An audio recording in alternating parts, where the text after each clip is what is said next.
ఈరోజు ప్రపంచంలో America, Israel, Iran మధ్య జరుగుతున్న యుద్ధం ఆ సెగ భారతదేశం విశాఖపట్నం స్టీల్ ప్లాంట్ కూడా తగిలింది.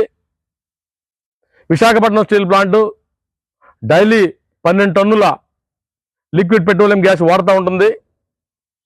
విశాఖపట్నం స్టీల్ ప్లాంట్ సుమారు 20 రకాల ముడి సరుకులు వివిధ రాష్ట్రాల నుంచి, వివిధ దేశాల నుంచి తీసుకొచ్చి నిరంతరం 360 రోజులు కూడా ఉత్పత్తి చేసే స్టీల్ ప్లాంట్లో కేవలం 12 టన్నుల ఎల్పిజి లేకపోతే మొత్తం దేశ విదేశాల నుంచి తీసుకొచ్చినటువంటి రా మెటీరియల్తో చేసే ప్రాసెస్, వేల మంది ఇన్వాల్వ్ అయిన కార్మికులు పనిచేసే ఈ ప్రాసెస్ మొత్తం అంతా కూడా ఆగిపోయే పరిస్థితి ఏర్పడుతూ ఉంది. విశాఖపట్నం స్టీల్ ప్లాంట్లో ఎల్పిజి ఈరోజు కేవలం 120 టన్నులు మాత్రమే ఉన్నది. ఈ 120 టన్నులు 10 రోజులు మాత్రమే సరిపోతుంది. ఇంకో 300 టన్నులకి ఆల్రెడీ డబ్బులు కట్టి లైన్లో ఉన్నప్పటికీ కూడా ఇవ్వడానికి నిరాకరిస్తూ ఉన్నారు. ఇది కనుక జరిగితే, ఈ మొత్తం ప్రాసెస్ ఆగిపోతే దేశంలో ఉన్న స్టీల్కి కృత్రిమ కొరత రాబోతూ ఉంది. అలాగే దేశంలో ఉన్నటువంటి ఎరువులకు ఇప్పటికే కృత్రిమ కొరత ఉన్నది. స్టీల్ ప్లాంట్లో ఉత్పత్తి అమ్మోనియా ఆగిపోతుంది. అట్లా స్టీల్ ప్లాంట్లో వచ్చే మెడికల్ ఆక్సిజన్ ఆగిపోతుంది.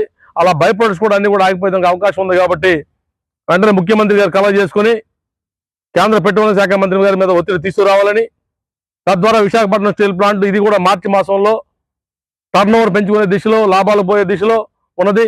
ఫిబ్రవరి నెలలో 34 కోట్ల రూపాయలు నగదు లాభాలు వచ్చినాయి. ఈ నెల కూడా 150 కోట్ల నగదు లాభాలు ముందుకు పోతా ఉన్నాం. దానికి ఆటంకం లేకుండా ఏర్పాట్లు చేయాలని చెప్పేసి ముఖ్యమంత్రి గారిని స్టీల్ ప్లాంట్ ఉద్యోగుల తరఫున కోరుతా ఉన్నాం.